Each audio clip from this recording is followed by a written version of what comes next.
My husband sent me a music box from his business trip. Hand-carved wood, a little brass key on the bottom, and a note that said, "Thinking of you always." I set it on my nightstand, and I cried a little because it had been a long time since he had done something like that. A long time since anything had felt like us again. 3 days later, I mentioned to his sister that I loved it, that it played the most beautiful song, that I kept winding it up at night before bed. And his sister said, "What music box?" I said, "The one Daniel sent me from the trip." And she went very quiet in a way that told me she knew exactly what music box I was talking about. And I knew in the same moment that she had seen it before, that she had heard it playing somewhere she was never supposed to say out loud. I did not cry. I did not yell. I just asked her one question. And the answer to that question took apart 4 years of marriage in about 30 seconds. Before I tell you what she said, I need you to sit with something. Because this story is not really about a music box. It is about the moment you realize that the thing you thought was proof you were loved was actually proof of the opposite. Think about that. Think about what it feels like to hold something beautiful in your hands and then understand it was never yours. If that kind of betrayal has ever found you, you already know what the next part of this story feels like. Stay with me. Because it gets worse before it gets quiet. And the quiet is where everything changes. My name is Aubrey. I am 31 years old. I have a small apartment now with good light in the mornings and a shelf of books I have actually read and a coffee maker that works exactly the way I want it to. I am telling you this because I want you to know where this story ends before I tell you where it started. It ends in a place that is mine. Completely, quietly mine. But I need to take you back to the beginning. Or not the very beginning, the beginning of the end, because that is the part that matters. Daniel and I met when I was 26. He was 30. He worked in sales for a mid-size manufacturing company that dealt in industrial equipment. He traveled a lot. 3, sometimes 4 trips a month. I knew that going in. I accepted it. I told myself that the distance was just geography and not a reflection of the distance between us. I told myself that a lot of things. We got married after 2 years of dating. It was a small wedding. His family was large and loud and took up most of the room. My side was smaller, quieter. My mother was there. My 2 closest friends. That was enough for me. I have never needed a crowd to feel held. The first year of marriage was good, or it felt good. I understand now that some things feel good because you are working very hard to make them feel that way, and eventually the work becomes invisible to you. You forget it is work. You just think that is what love looks like. That love is a thing you maintain through effort and patience and the daily decision to look away from the things that make you uneasy. Daniel was charming, genuinely charming in the way that some people are, where it is not a performance but a quality, like having good posture or a strong handshake. People liked him immediately. His coworkers liked him. His family adored him. His sister Mara worshipped him in the particular way that younger sisters sometimes worship older brothers who have been made into the golden child by parents who needed one. Mara and I had a complicated relationship. Not cold, not hostile, complicated. She was polite to me in the way that a person is polite to someone they are not sure about. She had a way of smiling at me that never quite reached her eyes. I noticed it. I did not make anything of it because I was trying, as I always was, to give everyone the most charitable possible interpretation of their behavior. I want to tell you about the trips, because the trips are where everything lives. Daniel's trips started changing in the second year of our marriage, not the frequency, the texture. He had always called me every night when he was away. That was our thing. No matter the time zone, no matter how late, he called. And then, gradually, the calls got short. Then they started getting missed. He would text instead. Running late, long dinner, call you tomorrow. And tomorrow would come and the call would be short and distracted, and I would hang up feeling like I had spoken to someone standing with one foot already out the door. I asked him about it once. Maybe 8 months into the second year, I said, "You seem far away even when you call." He said he was tired. He said the job was getting harder. He said he was sorry. He held me while he said it, and I believed him because I wanted to, and because believing him was easier than the alternative. The alternative arrived in the form of a music box. Let me tell you about the trip. Daniel left on a Monday for a 5-day conference in a city about 4 hours away by plane. He texted when he landed. He texted again that night. Short texts, warm enough, nothing unusual. On the third day, he called and he sounded different. Lighter, easier. The distracted quality was gone and he was laughing at something in the background before he even said hello. I remember thinking, good, the trip is going well. I remember feeling relieved. He came home on Friday. He was tired but happy in that specific way of someone who has had a good time and is still carrying a little of it with them. He brought a bottle of wine from a local vineyard. He brought a small wrapped box that he handed to me with a smile and said, "I saw this and thought of you immediately." I opened it at the kitchen table. Inside was a music box. Hand-carved dark wood, about the size of a small book. A brass winding key on the bottom. A small painted scene on the lid, 2 figures in a garden, the kind of image that feels old and gentle and deliberate. When I wound the key and lifted the lid, it played a song I did not recognize but that was immediately, deeply beautiful. Slow and sad, and the kind of melody that sits in your chest after it ends. I wound it 3 more times that evening. I put it on my nightstand. Before I fell asleep, I wound it 1 more time and listened to it in the dark and thought that maybe things were getting better.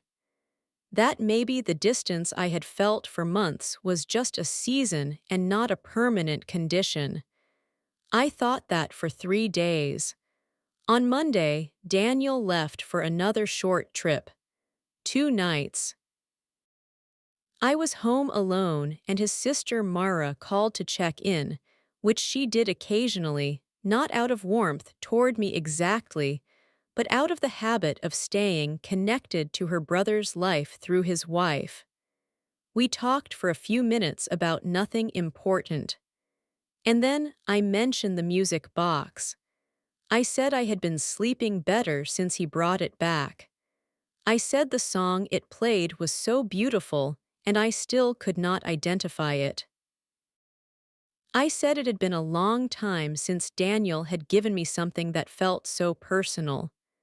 Mara went quiet, not the quiet of someone thinking, the quiet of someone who has just stepped on something and is looking down very slowly to see what it is. I said her name. I asked if she was still there. She said yes. She said, "That's a really beautiful gift, Aubrey," but her voice had changed. The politeness was there, but underneath it was something else. Something careful and careful in the wrong way. I said, "Have you seen it? The music box." Another pause. Then she said she thought she might have, yes, that she had seen something like that recently. I said where? She said at Mom's house, a few weeks ago. She said she thought it had been on the shelf in the guest room, and there it was. Daniel had been at his mother's house a few weeks before that trip. I knew that. He had visited for a weekend without me, which was not unusual. His mother was demanding, and he made separate trips to see her sometimes because he said the combination of me and his mother in the same space created a tension he did not have the energy to manage. I had accepted that explanation too, but the music box had been at his mother's house, on the shelf in the guest room, before Daniel's trip to the conference. Before the night, he handed it to me wrapped in tissue paper and said I saw this and thought of you immediately. I sat down on the kitchen floor. I did not do it dramatically. My legs just found the floor. I thought about what that meant. I thought about it very carefully, the way you do when your brain knows the answer and is taking its time getting there because arriving means you cannot leave. The music box had been at his mother's house. Daniel had brought it back from a trip, not this trip, some earlier trip. It had been sitting on a shelf in the guest room. His sister had seen it there. And then Daniel had picked it up, rewrapped it, and given it to me as if it were new. That was one explanation, and it was a bad one. The other explanation was worse. Someone had given Daniel that music box. Not him giving it to someone giving it to him, and he had left it at his mother's house because he could not bring it home without explaining where it came from. And then, for some reason I did not yet understand, he had decided to give it to me, recycled, repackaged. A gift that had traveled through someone else's hands before it reached mine. I stood up from the kitchen floor. I wound the music box. I listened to the song, and then I asked myself a question I should have asked much earlier. What is this song? I pulled out my phone. I opened a music recognition app. I held it close to the music box and let it listen. The app found the song in 4 seconds. It was not a standard melody. It was not a well-known classical piece, or a folk tune, or anything generic. It was a piece called The Promise of Returning. It had been composed and recorded by a small independent musician. It had fewer than 2,000 streams. It was not the kind of song you found by accident. It was the kind of song someone sends you. The kind of song that means something specific to 2 people. I sat with that for a long time. I did not call Daniel. I did not call Mara back.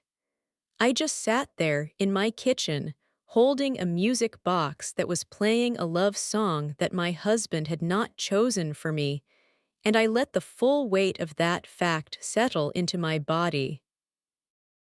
The thing about being a patient person is that you have a very high tolerance for discomfort. You have trained yourself, over years of giving people the benefit of the doubt, to absorb a great deal before you react. That training is useful. It keeps you from making decisions in the middle of the worst feelings. But it also means that when the feelings finally accumulate past the point your tolerance can hold, what you feel is not just present pain. It is every past thing you ignored arriving at the same time. Everything arrived that night. Every short call, every missed call, every text instead of a voice, every trip where he came back a little lighter, a little elsewhere. Every time he said he was tired and I believed him because I wanted the alternative to be wrong. It all arrived, and I sat with it. And I did not fall apart. I filed it. I want to tell you about the next 48 hours. because that is where I stopped being the woman who absorbed and started being the woman who acted. The first thing I did was go back through the past 6 months of our shared bank statements. We had a joint account for household expenses and separate personal accounts. I had access to the joint account statements through our online banking portal. I had never looked at them closely because I trusted Daniel to manage money honestly, the way I trusted him to manage most things. I looked closely now. The trips were all there: flight costs, hotels, meals. The amounts were normal for business travel. But there were also charges I did not recognize, small ones.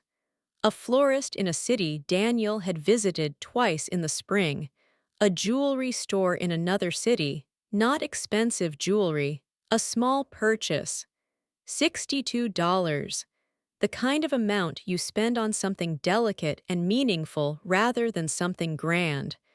I wrote down the dates. The florist charge was on a Wednesday in April. Daniel had been in that city for a conference. I remembered the trip because he had come home from it in the same lighter, easier mood. I remembered thinking the conference had gone well. I did not confront him with any of this yet. I am telling you that specifically because I know what some people would have done. Some people would have called him immediately, in the middle of his current trip, and made it a fight. I understood why. The instinct to collapse the distance between the pain and the source of it is real. But I also understood that a fight on the phone gives the other person the chance to manage their story in real time, to explain, to minimize, to make you feel like the problem. I was not going to give him that. I called my friend Diane instead.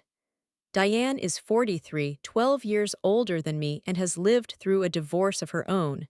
She is not dramatic, she is precise. When I told her what I had found, she did not gasp. She said, "How do you want to handle this?" I said I did not know yet. She said, "Before you do anything, document everything. Screenshots, bank statements, the music recognition. Write down exactly what Mara said and when. Write down the dates of every trip that has a charge you cannot explain. Do all of that before he comes home." I spent Tuesday doing exactly that. Every piece of evidence I had was photographed, saved, emailed to myself, and saved again on a cloud account Daniel did not have access to. I printed copies and put them in an envelope in a bag in my car. Diane had told me once that in any situation involving potential legal complexity, the person with organized documentation is the person with power.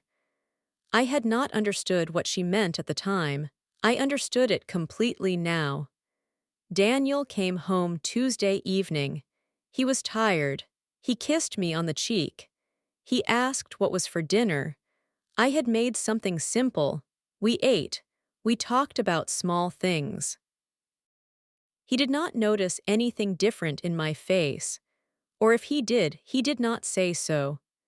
That night in the dark, I listened to the music box play its song and I made a decision. I was not going to accuse, I was not going to confront. I was going to ask one question, just one, and I was going to watch what happened when I asked it. In the morning, over coffee, I said casually, "Where did you find the music box?" Like the specific shop, I want to look them up, they might have other things. Daniel looked up from his phone. Something moved across his face very fast, too fast for him to manage it completely. He said he did not remember the exact name. He said it was a little market stall kind of place, not a real shop. I said, "Oh, B." 'Cause the song it plays, I looked it up, and it's this specific piece by an independent musician. It's so specific. It made me think someone must have had it commissioned or something. Daniel said he did not know much about that. He said he just thought it was pretty. I said, "It's beautiful, I love it. I'm just curious about the song. It feels like it means something to someone." And Daniel put his phone face down on the table, which he never did. His phone was always either in his hand or screen up. Face down meant he did not want me to see if it lit up. I noted that. I said nothing about it. I drank my coffee. I asked him about his day. He relaxed again. I had not pushed hard enough to trigger a full response, just hard enough to see the reflex. That reflex told me everything I needed. Over the next 2 weeks, I did something that required more self-control than anything I have ever done. I behaved normally. I went to work, I came home, I cooked, I had conversations, I was warm but not excessively warm. I was present but not watchful in any way that was visible. I gave Daniel no reason to feel that anything had changed. Meanwhile, I was gathering. I found the musician who had written the promise of returning. Her name was Celia. She was based in the same city as Daniel's April conference. She had a small website and a social media presence that was public. I looked through her posts going back about a year. In March, she had posted a photo of a hand-carved music box on a market table. The caption said something about finding beauty in small places. The music box in the photo had the same painted scene on the lid. The same two figures in a garden. In April, she had posted a photo from a dinner, no faces, just two sets of hands on a table and two glasses of wine. The caption said, "The best conversations happen when there's nowhere else to be." In May, she had gone quiet on social media. The posts stopped for about 6 weeks. When they resumed, they were different, quieter, more personal. There was one post, a single sentence that said some doors close so slowly you barely hear them, and then one day you reach for the handle and it's just a wall. I saved every one of those posts. I want to be very clear about something. I did not have photographic proof of my husband and this woman together. I did not have explicit messages. What I had was a pattern, the music box, the song, the city, the dates, the florist charge, the jewelry purchase, the phone placed face down, the voice that went lighter on certain trips and heavier on others, the silence that had grown between us for 18 months. A pattern is not a photograph. But a pattern, when it is consistent enough and specific enough, is its own kind of truth. I called Diane and told her what I had found. Diane said, "Aubrey, I think you know what you're dealing with. The question is what you want to do with it." I said I did not want to spend my life wondering. I said I did not want to have a screaming match that he could survive by denying. I said I wanted to be clean on the other side of whatever happened next. Diane said, "Then you need to decide first. Decide privately. Then act from the decision, not from the emotion." I took 3 days to decide. Real deciding, not the circular kind where you keep arriving at the same place but cannot move. I thought about what our marriage had been, what I had loved about it, and what I had quietly tolerated, and what I had pretended was not there. I thought about whether any version of staying was a version I could live in with my full self. And I decided, cleanly, without crying, the way you make a decision when the grieving has already happened, even though you did not realize you were grieving. On a Thursday evening, 2.5 weeks after the music box conversation, I sat down with Daniel after dinner and I told him what I knew. Not everything at once, one piece at a time. I told it the way you would tell a story you had prepared carefully because I had. I said, I want to ask you about something and I need you to be honest with me. I said, the music box.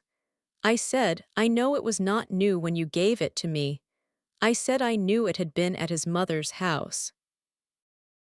That Mara had seen it there. Daniel was quiet. I said, I also know the song. I know who wrote it. I know where she lives. I know you were in that city in April. Daniel put his hands flat on the table, the gesture of a man bracing himself not for a fight but for a fall. He said, Aubrey. I said, I am not asking you to explain everything right now. I am asking you one question and I need a true answer. Was it over before you gave me the box? Or did you give it to me while it was still happening? The silence that followed that question was the longest silence of my life. Not because it went on for a long time. It lasted maybe 8 seconds. But inside those 8 seconds were 4 years of marriage and 18 months of something quietly going wrong and every short call. And every missed night and every morning I woke up next to someone who was already somewhere else. Daniel said, it was over. I said, since when? He said, a few weeks before the conference. He said it had not been long. He said he had given me the box because he did not know how else to say he was sorry for something he could not say out loud. I sat with that for a moment. A gift that was an apology for a thing he had not confessed. A love song written for someone else, playing on my nightstand, as a way of saying sorry to me without having to use the words.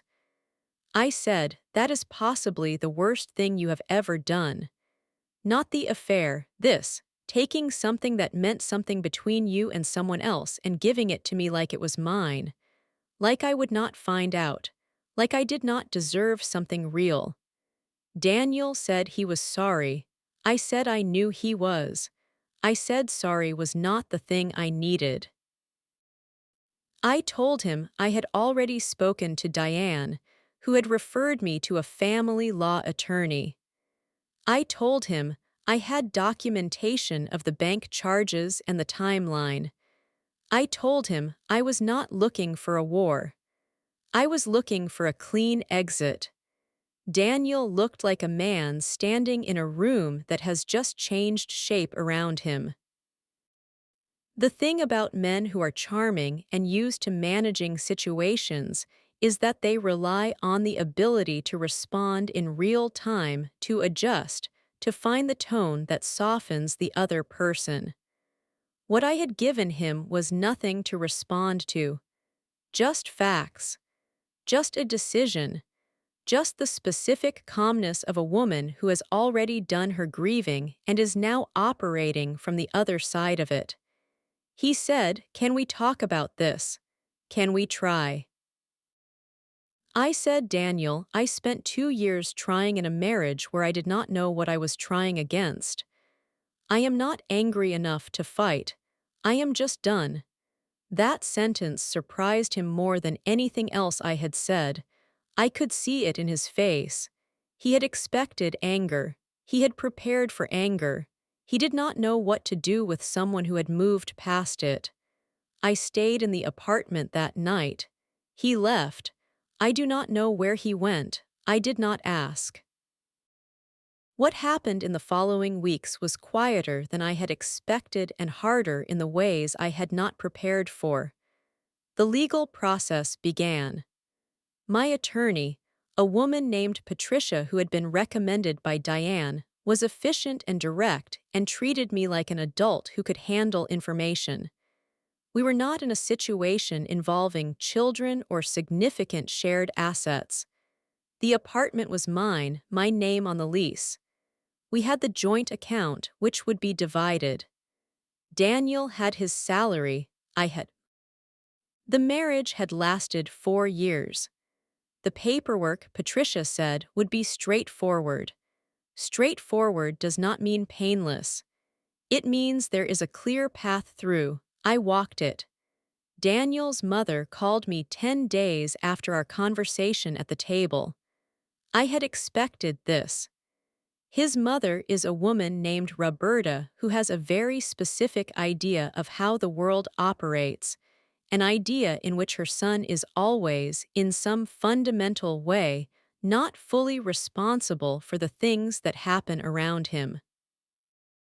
She called to ask if we had considered counseling. She called to say that Daniel was devastated. She called to say that marriages go through things and the important thing was not to make permanent decisions in temporary pain. I listened to all of it. I said, Roberta, I appreciate that you love your son. I hope he finds his way through this. But this is not a temporary feeling and it is not a decision I made quickly. She said, Aubrey, if you would just, I said, Roberta, I am going to stop you there. I am not going to discuss this further with you. I am not angry with you. I just cannot have this conversation. Take care of yourself. And I ended the call.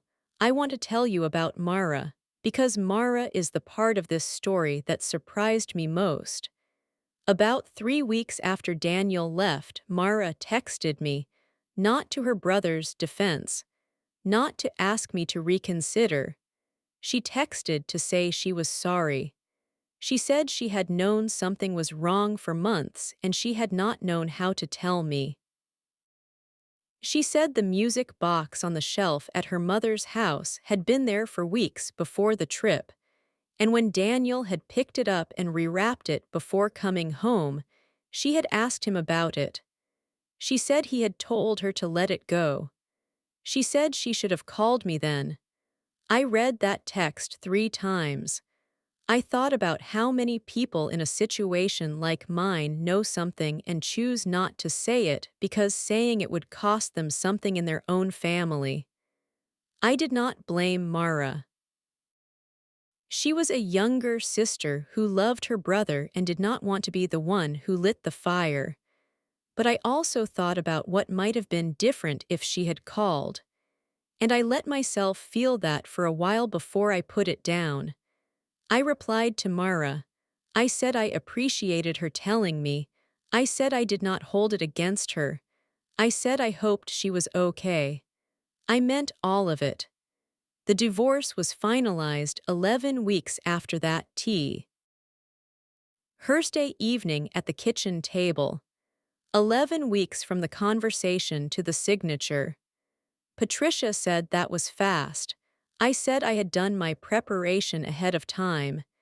In those 11 weeks, Daniel tried 3 times to restart a real conversation with me. The first time was through a long email that was beautifully written and full of genuine remorse and also entirely focused on how much pain he was in. I read it. I did not reply. The second time was a phone call I did not answer and a voicemail I listened to once and then deleted. The third time was a handwritten letter that arrived in the mail about 6 weeks in. The letter was different from the email. The letter did not talk about his pain. It talked about mine. It said he understood that the worst thing was not what he had done, but the way the music box had made me a part of it without my knowledge or consent. He said he had thought about that specifically and that it was the thing he was most ashamed of. He said he did not expect forgiveness. He said he just wanted me to know that he understood, finally, what he had actually done. I put the letter in a drawer. I did not reply to that either, but I kept it, which I think means something. I am not sure what yet. There is something I have to tell you about the weeks after the divorce was finalized. Something that I did not expect. I expected grief. I had prepared for grief. I knew grief was coming and I had made a container for it, Diane on speed dial, a therapist I had started seeing, long walks in the morning, the deliberate practice of being honest with myself about what I was feeling rather than managing it away. What I did not expect was relief. Not the relief of escaping a bad situation, though there was some of that. The relief of being known to myself again. Of waking up in the morning and not spending the first 10 minutes of consciousness deciding what version of things to believe. Of making coffee without listening for the tone of someone else's silence. Of occupying a space that was entirely honest about what it was. I had not realized how much energy I had been spending on the maintenance of uncertainty. On keeping the file open, as I used to think of it, without ever quite looking at what was in it. That energy came back to me. Slowly and then all at once, the way things return when you stop holding them away. I moved into a smaller apartment, the one I have now, with the good light in the mornings. I brought my books. I brought the things that were mine. I left the music box on the kitchen counter of the old apartment on the day I moved out. I want to tell you why I left it. I left it because it was not mine. It had never been mine. It had been an apology dressed up as a gift, a wrong wrapped in something beautiful, and I had spent months letting it play its song in my bedroom as if it were a thing I had been given freely. Leaving it was not dramatic, it was just accurate. I have not heard from Daniel since the divorce was finalized. I have heard from Mara twice, small messages, a birthday note, a link to something she thought I would find funny. I responded to both. Our relationship is something I cannot fully name yet. Not a friendship, not a wound, something in between that has not decided what it is. My therapist, a woman named Dr. Okonkwo, who has the particular skill of asking the one question that opens the room, once asked me what I thought the music box had been trying to tell me. I thought about it for a long time before I answered. I said I thought it was trying to tell me that I had been sleeping through something. That I had wound the key and listened to the song every night and let its beauty be enough, when beauty is not the same as truth and comfort is not the same as safety. Dr. Okonkwo said, "And what are you doing differently now?" I said, I stopped winding the key on things that are not mine to hold.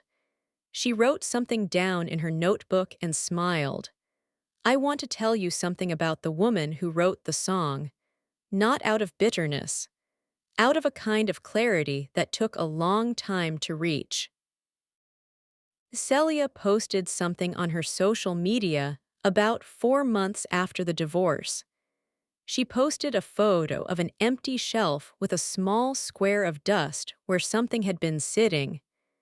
The caption said, "Some things leave the shape of themselves behind even after they're gone." I read that, and I understood that she had loved him. That she had given him that music box as something real, something true between two people who had meant something to each other. And then she had lost him, the way you lose someone who was never fully yours to begin with. And I had found the box, and I had loved it, and I had not known what I was loving. I do not hate her. I cannot. She was also lied to. She was also given a partial version of a man and asked to love what she was shown. We had that in common. What I feel when I think about her is a kind of complicated solidarity. We were both in the same story. We were both reading from different pages. There is a last thing, something small, something that I think about when I am falling asleep in my apartment with the good morning light, in the quiet that is entirely honest about what it is. About 2 months after I moved in, I found a music box at a weekend market. Nothing like the other one. Small and simple, with a slightly imperfect lid that did not close quite flat. When I wound the key, it played a song I recognized. An old standard that my mother used to hum while she washed dishes. Nothing significant, nothing composed for anyone, just a song that had been in the world for a long time and had belonged to everyone and no one. I bought it. I put it on my nightstand. I wind it sometimes before bed. It is the most beautiful thing I own.